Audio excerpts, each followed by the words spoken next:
یہ مرض ہے، تعریف سننا نا، یہ بیماری ہے، اس نے جھوٹ کو جنم دیا ہے، بہت بڑا مرض ہے۔ حضرت سعدی نے اس پر بہت بڑے مقالہ جات لکھے ہیں اور فرماتے ہیں یہ مرض کچھ لوگوں میں بہت زیادہ ہوتا ہے۔ ایک امیروں میں، امیر لوگ ناراض نہ ہو جائیں پر انہوں نے کہا ہے تو کوئی حکمت ہوگی نا، امیروں میں تعریف سننے کا مرض بہت زیادہ ہوتا ہے۔ فرماتے ہیں ایک بادشاہوں میں اور تیسرا عورتوں میں، ان میں یہ بیماری بہت زیادہ ہوتی ہے۔ کوئی تعریف نہ کرے تو خود اپنی کرنی شروع کر دیتے ہیں، خود ہی کہہ دیتے ہیں کہ کیا بات سی، میرے ابا جی تے وہ تے 100 حال چلدا سی تے 150 بندہ ٹکر کر، ابا جی دی چھڑ تو دس تیرے کنے چل دے، تیرے کول کنے بندے روٹی کھاندے، اپنی بات کرنا۔ اقبال کہتے تھے تو وہ آبا تمہارے ہی مگر تم کیا ہو، ہاتھ پہ ہاتھ درے منتظر فردہ، ابا جی کی دادا جی کے چھوڑ اپنی کر، ہمیں تو تیرا پتہ ہے تو اپنی بات کر، تیرے اندر بھی کوئی چیز ہے کہ نہیں؟ ابا دادا تو سب کے بڑے ہیں، حضرت آدم کی اولاد ہے تو حضرت آدم نبی تھے، تو باپ دادا تو سب کے بڑے بڑے ہی ہیں، بات یہ ہے کہ اپنی بات کرنی چاہیے نا۔ تو یہ بیماری ہے، یہ نقص ہے۔ 500 سال بغیر ریاکاری کی عبادت، اور بیان میرے نبی کریم علیہ السلام فرما رہے ہیں 5، بولیے، یہ بہت بڑا مسئلہ ہے، دکھاوا نہ ہو، ریاکاری نہ ہو۔ ہم مجالس میں جاتے ہیں نا جناب، محافل میں، تو لسٹ ملتی ہے، یہ چودھری صاحب نے صدارت ہے، انہوں نے خصوصی تعاون کیا ہے، تو یہ فلانے صاحب ہے تو ان کا بھی نام لینا ہے۔ تو میں کبھی کبھی کہہ دیتا ہوں کہ یار آپ نے تو کہا تھا یہ نبی پاک کی تعریف کی محفل ہے، اور یہاں آپ نے لسٹ لگا دی ہے پوری تعریف کرنے والوں کی۔ کچھ ضروری ہے کسی کا نام لینا اور اس کا جناب ذکر کرنا اور اشتہار پہ اس کی فوٹو آنا؟ یہ کچھ ضروری ہے؟ ویسے بھی کوئی اچھا لگتا ہے کہ نبی پاک کے نام کی محفل اور میں صدارت کر رہا ہوں؟ ڈرنا چاہیے نا مجھے اللہ تعالیٰ، حضور کی محفل اور میری صدارت، اس پر کبھی غور کریں۔ اگر کوئی راہ طریقت کا مسافر ہوگا تو تڑپ جائے گا کہ نبی پاک کے نام کی محفل اور سرپرستی ایک ایسے آدمی کی جس کو وضو تک نہیں کرنا آتا، چھ معنی دار ہے، کوئی دھندا ہے معاذ اللہ تعالیٰ، جس کا جو دل کرے وہ کرتا جائے۔ 500 سال بغیر ریاکاری کی عبادت کی، 5 بڑا مشکل ہوتا ہے۔ حضور فرماتے ہیں یہی بندہ جب اللہ کے حضور کھڑا کیا جائے گا تو رب کریم اس سے کہے گا کہ چلو اس کو میرے فضل سے جنت میں لے جاؤ، تو عرض کرے گا مالک فضل تو ٹھیک ہے پر 500 سال لگائے ہیں میں نے، 5۔ وہ مولوی صاحب میری طرح کے بیچارے جو امام مسجد ہوتے ہیں نا، تو وہ بھی کہتے ہیں جب میں آیا تھا تو 30 بچے تھے مسجد میں، اب 80 ہو گئے۔ اور بھائی یہ بندوں کو بتانے کی کیا ضرورت ہے، یہ تو اللہ کی رضا کے لیے ہے نا، تو چھوڑ اس میں اتنا تذکرہ کرنے کی کیا حاجت۔ 500 سال جس نے لگائے، بول پڑا یا اللہ 500 سال لگائے اور تو کہتا ہے کہ اس کو میرے فضل سے لے جاؤ، تو رب کریم نے فرمایا چلو کوئی نہیں، پھر انصاف کر لیتے ہیں، الٹی آنکھ کی روشنی نکال کے ترازو کے ایک پلڑے میں رکھو اور 500 سال کی بغیر ریاکاری کی عبادت دوسرے پلڑے میں رکھو۔ کبھی اس مریض سے پوچھنا جس کو ڈاکٹر کہہ دیتا ہے کہ تیری آنکھ کا علاج نہیں ہو سکتا، بے بس ہوتے ہیں ڈاکٹر، جواب دے جاتا ہے شعور۔ پوچھ کبھی اس شخص سے کو کہتے ہیں بس جناب اب آپ اپنی آنکھیں موجود ہونے کے باوجود آپ دیکھ نہیں سکتے، اتنی موٹی آنکھ لگی ہوئی ہے، لیکن روشنی اللہ چاہے تو دیتا ہے، نہ چاہے تو نہیں دیتا۔ 5 ایک آنکھ کی روشنی ایک پلڑے میں رکھ لو اور دوسرے میں 500 سال کی عبادت رکھ دی، اللہ اکبر۔ تو رب کریم نے فرمایا اب تولو، جب تولی تو وہ عبادت تھوڑی تھی اور ایک نعمت زیادہ تھی۔ اللہ نے فرمایا یہ تو بھائی اس کو تو 500 سال دیے تھے، یہ تو ایک نعمت کا شکر نہیں ادا کر سکا، پکڑو اس کو دوزخ میں ڈالو۔ ایک کر کے کیا آیا ہے، پکڑو جہنم میں ڈالو، اس کو لے چلو۔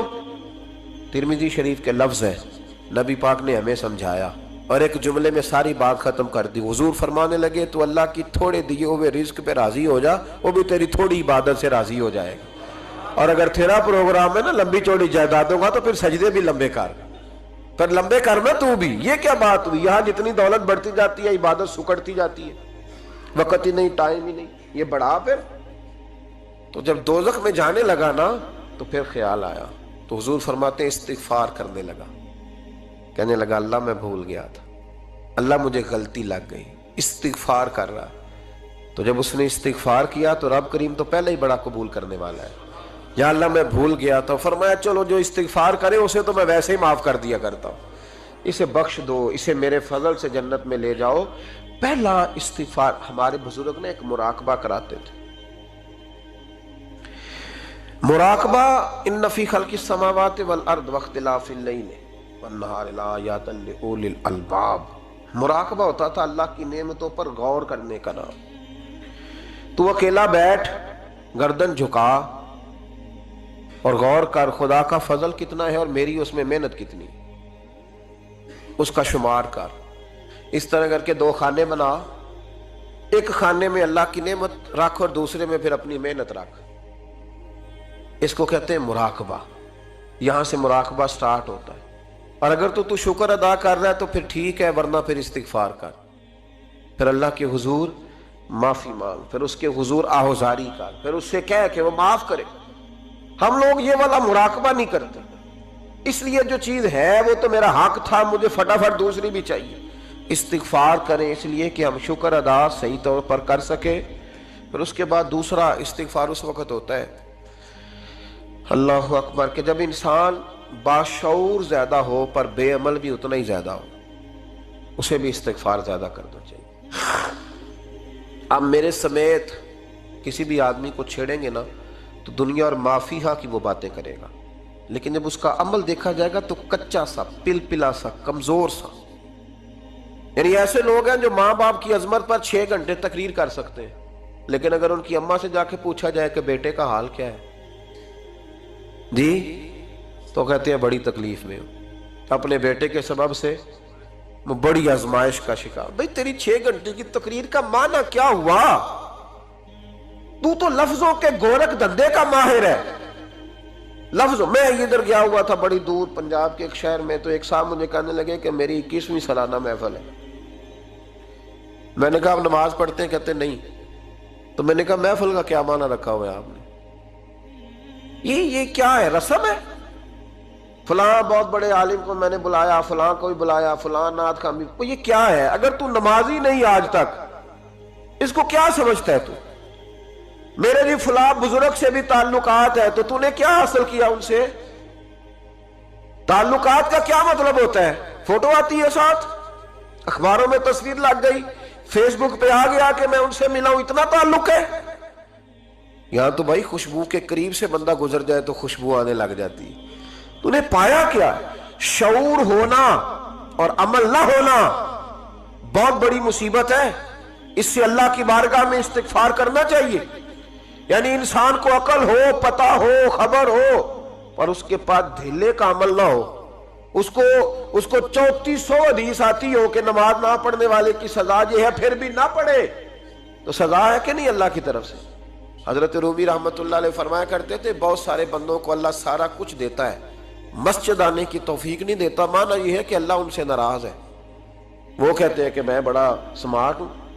تو عقل ہونا اور عمل نہ ہونا، اس پر بھی استغفار کرنا چاہیے. شعور ہو اور انسان کو عمل کی توفیق. یار ساری زندگی گورکھ دھندے میں گزر گئی لوگوں کی، لفظوں کے بڑے ماہر رہے، اور میں ایسے لوگوں کو دیکھتا ہوں تقریریں 6 گھنٹے کی، او ہو 9 گھنٹے کی تقریریں سنتے بیٹھتے ہیں مجالس میں. نماز کا وقت آتا تو مصیبت بن جاتا، بھاگتے ہیں، جان چھڑاتے. مسجد کی حاضری 20 منٹ کی بھی صحیح نہیں دے سکتے. کیا ہے یہ کیوں بہت بن گیا تیرے اوپر؟ غور کر، ڈر اللہ سے. میرے نبی کریم علیہ وآلہ وسلم نے ارشاد فرمایا قیامت کے دن کچھ لوگ کئیوں کی بات سن کے جنت میں چلے جائیں گے. اللہ تعالی ہماری پردہ پوشی عطا فرمائے. کہا کچھ تبلیغیں کرنے والے دوزخ کے دروازے پہ کھڑے ہوں گے تو وہ جنتی کہیں گے کہ مولانا پیر صاحب ہم تو آپ کی بات سن کے جنت میں جا رہے ہیں، تو آپ یہاں کیوں کھڑے ہیں؟ تو وہ کہیں گے ہائے افسوس، میں کہتا تو رہا پر عمل نہ کر سکا. میں عمل، اس سے مراد صرف ممبر پہ بیٹھنے والا مولوی نہیں، اس سے ہر وہ شخص مراد ہے جو نصیحتیں تو بڑی کرتا ہے لیکن خود عمل وہ بہت بڑا الفاظ کا ذخیرہ رکھتا ہے، پر عمل کے لیے 2 سجدے بھی صحیح طریقے سے دے سکتا. پھر وہ استغفار کرے، پھر وہ اللہ کی بارگاہ میں معافی مانگے، پھر وہ توبہ کرے. اس لیے کہ جو جتنا بڑا ہوتا تھا نا اس پہ خشیت بھی اتنی زیادہ طاری ہوتی، اس پر خشیت بھی اتنی جتنا. حضرت عمر فاروق رضی اللہ تعالیٰ عنہ کو زخم لگ گیا، شدید زخم لگا، آپ آ گئے، بڑی زیادہ خون بہ گیا ہے، بہت سارے صحابہ آپ کے گرد جمع ہو گئے، حضرت عبداللہ ابن مسعود بھی آ گئے، تو جناب عمر رونے لگ گئے۔ اب تو رونا آتا ہی نہیں لوگوں کو۔ حضرت محی الدین ابن عربی کہا کرتے تھے جس کو پورا ہفتہ ہو گیا نا وہ طریقت کا مسافر بھی، جاگ رہے ہیں آپ حضرات؟ کہتے تھے جس کو پورا ہفتہ ہو گیا نا طریقت کا مسافر بھی ہے، پر اللہ رسول کی یاد میں رویا نہیں۔ فرماتے تھے مجھے تو اس کے ایمان پر شک ہونے لگ گیا کہ 8 دن ہو گئے اسے خیال ہی نہیں آیا۔ حضرت عمر میدان میں جس شخص کے کبھی پاؤں نہیں لڑکھڑائے، اللہ رسول کی بات آتی تھی تو دریا بہتے تھے آنسو، یہاں حال ہی کوئی نہیں۔ خشک جملے اور جناب موٹے موٹے تراشے ہوئے فکرے اور لفظوں کی ہیرا پھیری، اس کے علاوہ کوئی چیز نظر ہی نہیں آتی۔ حضرت عمر رونے لگے، آخری وقت ہے، تڑپ رہے ہیں، آنسو بہہ رہے ہیں۔ حضرت عبداللہ ابن مسعود آ گئے، انہوں نے کہا عمر تیری ہجرت بھی بڑی باکمال تھی، تیرا اسلام قبول کرنا بھی بڑا ہی باکمال تھا، حضور بھی تجھ سے ہمیشہ راضی رہے۔ عمر تو روتا کیوں ہے یار؟ بات تو یہ ہے کہ جب تو نے خلافت سنبھالی تو پھر تیرے طریقے بھی باکمال ہی تھے، اور جب تو میدان میں اترتا تھا پھر بھی تیرے معاملات باکمال تھے، اور جب تو مال غنیمت بانٹتا تھا پھر بھی تو باکمال۔ یار ہر موقع پہ تو باکمال تھا تو جاتے دفعہ روتا کیوں ہے؟ ان کا استغفار دیکھو، ان کی توبہ دیکھو۔ حضرت عمر پھر رو پڑے، کہنے لگے عبداللہ لوگوں کو میری نیکیوں کا پتہ ہے، گناہوں کا تو نہیں نا پتہ، وہ تو میں جانتا ہوں یا میرا مالک جانتا ہے نا، نیکیاں تو سب کے سامنے، پر من آنم کے من دانم جو اندر چھپے ہوئے گناہوں کے ڈھیر ہے وہ تو میں جانتا ہوں۔ کہا تو نے میرے کلمہ پڑھنے سے لے کر میری حکومت تک میری ساری نیکیاں گنوائی ہیں، اب دعا کر میرے لیے۔ کہہ رہا میری نیکیاں اور بدیاں برابر برابر کر دے، مجھے درجہ نہیں چاہیے، بس اللہ مجھے معاف کر دے۔ درجوں کی ضرورت نہیں ہے، یہاں تو لوگ درجات لے کے بیٹھے۔ حافظ کہتا ہے کہ میں جتنے آیتیں ہوں گی اتنے میرے درجے بلند ہوں گے، پہلے درجوں والا کام تو کوئی کرنا۔ مولانا کہتے ہیں کہ نور کے ممبر پہ بیٹھوں گا، بھائی پہلے بتا نور کے ممبر کی طرف تیرا سفر بھی جاری ہے کہ نہیں؟ تاجر کہتا ہے کہ میں سخاوت کروں گا تو حضرت عثمان کے ساتھ جگہ ملے گی، پر حضرت عثمان کی سخاوت اور اپنی سخاوت کا فرق بھی دیکھ۔ مجاہد کہتا ہے کہ میں نبی پاک کے جہاد والے صحابہ کی پشت پہ رہوں گا تو پہلے اپنے کام تو دیکھ، اور جب ساری باتیں سمجھ میں نہ آئے تو پھر اللہ کی بارگاہ میں استغفار کر، پھر بیٹھ۔ بڑے لوگ استغفار کرتے، معافی چاہتے، اور یہ استغفار پھر اتنا کرم کرتا، اتنی آسانی کرتا، اس قدر بہتری کرتا کہ وہ مانگ تو اپنے گناہوں کی معافی رہے ہوتے تھے اور اللہ رحمتوں کے دروازے کھول دیتا تھا، اللہ ان پر کرم کے دروازے۔ حضرت امام حسن کے پاس ایک شخص آیا، حضرت امیر معاویہ بھی بیٹھے تھے، تو اس نے امام حسن سے آ کے کہا کہ حضور اولاد نہیں ہے، کوئی دعا کر دے۔ توجہ ہے میری بات پر؟ اب بھی لوگ پیروں کے پاس آتے ہیں نا ماشاءاللہ سے، اللہ خیر فرمائے، تو پیر صاحب اگر وظیفہ بتائیں تو وظیفہ چونکہ پڑھنا پڑتا ہے وہ کام مشکل ہے، لہذا تعویذ تو پیروں نے بھی اب ماشاءاللہ بڑی ترقی کر لی، انہوں نے بھی تعویذ چھپوا کے رکھ لیے۔ کون لکھے اتنے تعویذ، جو کہ ہر مرید کو تو تعویذ چاہیے، انہوں نے نا جی تعویذ پکے چھپوا لیے، کچھ نے مہریں بنوا لی ہیں۔ دیکھتا رہتا ہوں، میرا شعبہ ہے نا، میں دیکھتا رہتا ہوں کہ مہر لگائی، اس کو باندھا، اللہ خیر کرے۔ اب وہ نفسیاتی معاملہ ہے، ظاہر ہے 100 بندہ تعویذ لے کے گیا ہے تو 1.5 کو تو فرق پڑے گا ہی نا بیچ میں سے، تو جس کو فرق پڑ گیا اس کا فیس بک پہ دے دیا کہ یہ میری کرامت ہے جی، تو جس کا نہ پڑا جی جڑے محرم راز حقیقت دے او تے راز حقیقت کھول دے ہی نہیں، اے جنہ ویکھیا نہیں او کرن گلاں، جنہ ویکھ لیا او تے بول دے ہی نہیں۔ ہمارے ایک حضرت تھے تو ان کے پاس ہم بیٹھے تھے، نیک آدمی، تو تعویذ دیا تو مرید کہنے لگا حضور دوبارہ کب آؤں؟ کہنے لگے فرق پڑ گیا تو آ جانا، نہیں تو کہیں اور چلے جانا۔ اس لیے کہ شیخ عبدالعزیز دباغ رحمت اللہ علیہ کے ایک مرید نے کہیں تنقید کر دی تھوڑی سی، یہ لفظ بس نا بہت بڑے ہیں، ان کی میں تشریح نہیں کروں گا، جتنے جملے اتنی بات کر کے بیت جاؤں گا، ان کی تشریح نہیں ہو سکتی، یہ ان کی توضیح نہیں ہو سکتی، کچھ تفصیل نہیں ان کی ہو سکتی، یہ جملے بڑے، میں کوئی تشریح نہیں کروں گا۔ اس نے کہا کہ حضور فلاں فلاں فلاں فلاں جگہ مجھے پریشانی ہے آپ کے حوالے سے، تو آپ فرمانے لگے میں نے کون سا باندھا ہوا ہے، نہیں سمجھ میں بات آتی تو کہیں اور چلا جا، باندھ کے رکھا، نہیں دروازے کھلے ہوئے کہیں اور چلا جا، ختم ہو گئی بات، تنقید کرنے کی ضرورت چھٹی۔ اس لیے کہ وہ لوگ بت نہیں بناتے تھے کہ بس ادھر ہی پوجا کرنی ہے کہ کہیں اور نہیں جانا، یہ چھوڑے ہے نا ہمارے چکر چلا ہوا، میرے علاوہ کہیں اور نہ جانا، شیخ عبد الوہاب شرونی فرمایا کرتے تھے یہ تو نقص ہے تیرے اندر کا، یہ تو تیرے اندر کا نقص ہے، اگر تو قابل ہوتا تو کہتا جا سنگیا سارا زمانہ دیکھا، اگر کوئی میرے جیسا ملا تو چلا جانا، اور اگر میری طرح کا نہ ملا تو پھر کہیں اور جا دیکھا سارا۔ او بھائیو کیا چکر ہے، وظائف لوگ پوچھتے تھے تو ان پہ عمل کرتے تھے، وہ چیزیں فائدہ دیتی۔ حضرت امام حسن سے آ کے وظیفہ پوچھا، اس شخص نے کہا حضور اولاد کوئی نہیں تو وظیفہ بتائیں، تو آپ نے فرمایا استغفار پڑھا کر۔ کیا کر؟ اس نے کہا ٹھیک ہے۔ تو حضور پھر میں دوبارہ کب آؤں؟ تو امام حسن کہنے لگے بے اولاد ہے نا تو، استغفار کا وظیفہ بتایا نا؟ کہا ہاں۔ فرمانے لگے اب اس وقت آنا جب اللہ تجھے 10 بیٹے عطا کرے گا۔ کتنے؟ 2 4 نہیں، 10 ہی کہہ دیے۔ تو حضرت امیر معاویہ رضی اللہ تعالیٰ دیکھا، کہنے لگے حسن اتنا بڑا دعویٰ؟ آپ فرمانے لگے میں نے کہہ دیا نا تو اللہ فضل کرے گا۔ ہاں ہاں اللہ خیر کرے گا، خیر ہو جائے گی۔ وہ شخص کئی سالوں کے بعد آیا، کئی سالوں کے بعد، تو حضرت امیر معاویہ کو بھی ساتھ لایا، کہنے لگا حضور اللہ کے فضل سے اللہ نے 10 بیٹے عطا فرمائے، پورے 10 ہی اللہ نے دیے۔ تو حضرت امیر معاویہ کہنے لگے جناب بات تو آپ کی سچی ہو گئی، پر مجھے بھی بتائیں یہ وظیفہ کہاں سے لیا؟ فرمانے لگے قرآن پاک سے، سورہ نوح کی 10 11 12 آیت پڑھو۔ اللہ فرماتے ہیں تم استغفار پڑھو، میں تمہاری بیٹوں سے بھی مدد کروں گا، مالوں سے بھی مدد کروں گا۔ تو میں نے استغفار بتائی تھی اور قرآن میرے اللہ کا ہے، رب کا وعدہ جھوٹا ہو سکتا؟ فرمایا 10 بیٹے ملنے تھے، میں نے کہہ جو دیا تھا۔ وہ میرے بھائیوں یاد رکھیں، استغفار اللہ کی رحمت نازل کر۔ ایک ہوتا ہے خوف، ایک ہوتی ہے خشیت۔ خوف والے لوگ توبہ کرتے ہیں، خشیت والے استغفار کرتے ہیں۔ ایک ہوتا ہے خوف، ایک ہوتی ہے خشیت والے استغفار کرتے ہیں۔ نبی کریم علیہ السلام نے فرمایا میں دن میں 100 مرتبہ استغفار کرتا ہوں، دن میں۔ توبہ والا کہتا ہے کہ میں بھول گیا تھا مجھے معافی مل جائے، اور خشیت والا کہتا ہے میرا یار ناراض نہ ہو جائے، وہ استغفار ہی کرتا رہتا ہے، وہ معافی حضرت رومی نے مثال دی ہے، فرماتے ایک عورت تھی تو بھیک مانگا کرتی تھی، ایک دن بادشاہ کے دروازے پہ بھیک مانگنے گئی تو بادشاہ کو پسند آ گئی، اس نے نکاح کر لیا۔ 20 کنیزائیں اس بی بی کے پاس تھی خدمت کرنے کے لیے، روٹی دینے کے لیے، کپڑا دینے کے لیے، لیکن وہ ہر وقت روتی رہتی تھی، ہر وقت روتی۔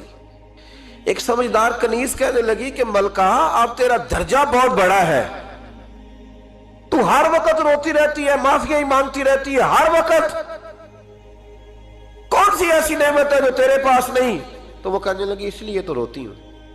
کیا مانا؟ کہنے لگی اس لیے روتی ہوں کہ میں اس قابل نہیں تھی جو مجھے مل گیا، کہیں میرے سر کا سائیں ناراض نہ ہو جائے، وہ کہیں بگڑ نہ جائے، مجھے پتا ہے کہ میں کیا تھی اور مجھے کہاں تک پہنچا دیا، میں روتی اس لیے ہوں کہ کبھی کہیں وہ ناراض۔ حضرت عمر اس لیے روتے تھے کہ کہیں مصطفیٰ ناراض نہ ہو جائے، حضرت ابو بکر اس لیے تڑپتے تھے کہ کہیں اللہ کا فضل روٹھ نہ جائے۔ یہ جو مولا علی اپنے کمرے میں بیٹھ کے زور زور سے استغفار پڑھتے تو اس لیے نہیں کہ بڑے پاپ تھے جن کی معاذ اللہ معافی مانگتے تھے، اس لیے کہ رب رسول کہیں ناراض نہ ہو۔ خشیت تھی کہ جہاں ہم پہنچے ہوئے کہیں وہاں سے واپس۔ استغفار بندے کی اللہ سے صلح کرا دیتا ہے، بندے کی رب سے صلح ہو جاتی ہے جب استغفار۔ دیکھیں نا بڑی سادی سی بات ہے کہ 2 بھائی ناراض ہوں تو بڑا کہتا ہے اس نے میری بے ادبی بڑی کی، تو چھوٹا اگر پاس آ جائے اور پیر پکڑ لے کہ چل یار معاف کر دے، تیرا بھائی نہیں۔ پتہ کیا ہوتا ہے؟ صرف معافی نہیں ملتی، ہاں صرف معافی نہیں، چھوٹے نے بے ادبی کر دی، بڑے کو تکلیف ہوئی، بات جب آگے بڑھی نا تو بڑے نے شکوہ کیا، جب لوگوں نے چھوٹے کو سمجھایا تو چھوٹا جب معافی مانگتا، ادھر دیکھو میری طرف، جب چھوٹا معافی مانگتا ہے نا اٹھ کے جاتا ہے اور بڑے کے پیر پکڑتا ہے تو نرا معاف نہیں کرتا، بڑا رو بھی پڑتا ہے، بڑا رو بھی پڑتا ہے، اور وہ کہتا ہے کہ وہ میں اور تم اماں کے پاس اکٹھے بیٹھتے، ایک باپ کی موٹر سائیکل پہ اکٹھے بیٹھتے، تو تیرا اور میرا رشتہ یار تو نے یہ کیوں؟ وہ جو آنسو نکلتے ہیں نا وہ درد ہوتا ہے، وہ کیف ہوتا ہے، وہ سوز ہوتا ہے، وہ لذت ہوتی ہے، وہ پیار ہوتا ہے۔ رب کہتا ہے تو معافی مانگ، انہو کان غفارا، تو معافی مانگ، میں تجھے معاف بھی کروں گا، تیرے اوپر رحمت بھی فرماؤں گا، تیرے اوپر کرم نوازی بھی کروں گا، تجھے نواز دوں گا، تجھے عطا کروں گا۔ حضرت موسیٰ کلیم اللہ علیہ السلام کا زمانہ مبارکہ تھا، قحط پڑ گیا، بارش نہیں ہوتی، ہم لوگ نا اب تو خیر ہمارے پاکستان میں تو ٹیبل ٹاک ہوتی ہے، ٹاک شو ہوتے ہیں، ہمارے ہاں تو پتہ کیا جاتا ہے کہ بارش ہو کیوں نہیں رہی، پھر اس پہ یہ ہوتا ہے کہ دھواں بڑا چڑھ گیا ہے، حالات بڑے خراب ہیں، فلاں ایسے ہو گیا، قحط کا ہم تو اسباب تلاش کرتے رہتے ہیں نا جی، پھوک بہت زیادہ ہے، فلاں چیز ایسے ہے، فلاں چیز ایسے ہے، ہم تو یہ تلاش کرتے رہتے ہیں۔ وہ لوگ یوں نہیں کرتے تھے، وہ سیدھے جا کے مصلوں پہ بیٹھتے تھے، اس لیے کہ وہ کہتے تھے جب رب چاہتا ہے تو پھر کوئی چیز کسی چیز کو روک سکتی، وہ سیدھے مصلے پہ بیٹھتے۔ اعلیٰ حضرت فاضل بریلوی رحمۃ اللہ علیہ کے پاس ایک مولانا محمد حسین آئے، وہ فلکیات کے بڑے ماہر تھے، تو اعلیٰ حضرت نے فرمایا ذرا ستاروں کا حساب لگا کے دکھاؤ بارش کب ہوگی؟ کہنے لگا پورا مہینہ تو نہیں ہوگی۔ تو اعلیٰ حضرت رحمۃ اللہ علیہ فرمانے لگے کہو کہ میرا علم کہتا ہے مہینہ نہیں ہوگی، اللہ چاہے تو ابھی ہو سکتی ہے۔ کہنے لگا جی وہ تو ٹھیک ہے پر میرا علم، وہ جیسے روز لوگوں نے پیر نیٹو شہنشاہ صاحب نہیں کھولے ہوتے کہ بارش کب آئے گی، اور اس کی طرف نہ دیکھ، مصلے پہ بیٹھ، مہربانی کر مصلے پہ بیٹھ، اللہ کی بارگاہ میں حاضر ہو، اس سے معافی مانگ، اسے منا تاکہ وہ رحمت کی بارش۔ کہنے لگا جی میرا علم کہتا ہے، تو اعلیٰ حضرت فرمانے لگے پھر وہی بات، تو کہ اللہ چاہے تو بارش ابھی، لیکن یہ جو اڑ گئے ہیں نا بیچارے، یہ اڑ ہی گئے ہیں، یہ جہاں الجھ گئے ہیں وہاں یہ لوگ الجھ گئے، اللہ ہمیں الجھنے سے محفوظ فرمائے۔ اعلیٰ حضرت اٹھے تو فرمایا ٹائم کیا ہوا ہے گھڑی پہ؟ کہنے لگا جی 12۔ تو اعلیٰ حضرت نے گھڑی گھمائی، اب کیا بج گیا؟ کہنے لگا 4 بج گئے۔ فرمانے لگے بج گئے نا 4؟ کہنے لگا جی آپ نے گھڑی گھما جو دی ہے۔ فرمانے لگے اللہ بھی جب چاہے تو ستارے گھما دیتا ہے، اللہ بھی ستارے گھما دیتا ہے بارش۔ کہنے لگا جی وہ تو ٹھیک ہے پر مہینہ نہیں ہو سکتی۔ اڑا ہوا بندہ، اس کا کوئی علاج ہے؟ جو اڑ جو جائے اس کے لیے قرآن کہتا ہے وَإِذَا خَاطَبَهُمُ الْجَاهِلُونَ قَالُوا سَلَامًا، اسے سلوٹ کرو دور سے، اسے کو تو جان اور تیرا۔ کہنے لگا جی ہو نہیں سکتی پورا مہینہ۔ فرمانے لگے یار تو جا اپنا کام کر۔ وہ شخص کہتا ہے میں نے دروازہ کھولا اعلیٰ حضرت کا، کمرے سے باہر نکلا تو تیز بارش ہو رہی، واپس آیا تو میں نے کہا احمد رضا یہ عقیدہ کہاں سے لیا ہے؟ فرمایا دروازہ مصطفیٰ سے لیا ہے صلی اللہ علیہ وسلم۔ تو یاد رکھیں کہ اللہ کو منانا چاہیے، استغفار کرنا چاہیے، اس کی برکات۔ حضرت موسیٰ ساری قوم کو لے کے نکل گئے۔ آؤ بھائی میدان میں اللہ کی بارگاہ میں استغفار کریں اور بارش کا سوال کریں، بارش مانگے۔ جب باہر نکلے دیر تک دعائیں ہوتی رہیں تو حضرت موسیٰ علیہ السلام کو رب کریم نے وحی فرمائی کہ موسیٰ آپ کی قوم میں نے ایک شخص ہے جس کو 40 سال ہو گئے نافرمانی کرتے، اس نے رب سے صلح نہیں کی۔ کتنے لوگ ہیں؟ ایک، اور 40 سال سے وہ نافرمان ہے، اس کو مجمع سے نکال دو بارش ہو جائے گی۔ اگر ایک گناہگار کی وجہ سے بارش رک جاتی ہے، اور جہاں دروازے کھلے ہوئے ہوں، جہاں تنہائیاں خوفناک ہوں، اور جہاں تباہی اتری ہوئی ہو، اور جہاں لوگ کروڑوں روپیہ مال ہڑپ کر گئے ہوں، اور جہاں علماء کو ہتھ کڑیاں لگا کے ٹھنڈی زمینوں پہ لٹا دیا جائے اور قوم کہہ رہی ہو اچھا ہوا اچھا ہوا، اور لوگ پھبتیاں اڑا رہے ہوں، مذاق کر رہے ہوں، تو پھر اس قوم پہ کس طرح کر کے فضل الہی۔ اور یہ مولوی کا معاملہ نہیں، یہ تو ممبر رسول کا معاملہ ہے۔ میرے مصطفیٰ نے یہ نہیں کہا پیر میرا وارث ہے، حضور نے فرمایا عالم میرے دین کے وارث ہے۔ ہاں حضور نے فرمایا جس نے عالم کے چہرے کا دیدار کیا سمجھے میں نے اپنے نبی کی زیارت کی ہے۔ لیکن یہاں تو خیر یہ عنوان نہیں، ورنہ میں اس پر جاتا۔ ہائے، تو کہا ایک بندہ ہے 40 سال سے اللہ کی نافرمانی کر رہا ہے، وہ اگر نکل جائے تو بارش ہو جائے گی۔ حضرت موسیٰ نے اعلان کر دیا بھی ایک شخص ہے، وہ اگر نکل جائے تو بارش ہو جائے گی۔ پتہ تو ہوتا ہے نا سب کو، مجھے بھی پتہ ہے کہ میں اندر سے کیسا ہوں، اور آپ کو بھی خبر تو ہوتی ہے نا جی۔ جب بات ہو رہی ہوتی ہے تو پھر پتہ تو چلتا ہے نا کہ بات کہاں جا کے سیٹ ہو رہی ہے، پتہ چلتا ہے نا۔ اسے بھی چل گیا پتہ، اب اندر ہی اندر رونے لگا۔ اور دیکھو امام رازی اور امام غزالی دونوں نے لکھا ہے کہ اس درد سے رویا، اس درد سے کہ ادھر والے کو بھی پتہ نہ چل جائے، مجمع کے اندر کھڑا ہے اور ادھر والے کو بھی استغفار، دیکھو ادھر والے کو پتہ نہ چل جائے اور ادھر والے کو بھی کہیں ہجوم میں غم میں بھی توہین نے ضبط غم نہ ہوئی۔ ہم اس احتیاط سے روئے کہ آنکھ نم نہ ہوئی، ہجوم میں غم میں بھی توہین نے ضبط غم نہ ہوئی۔ ہم اس احتیاط سے روئے کہ آنکھ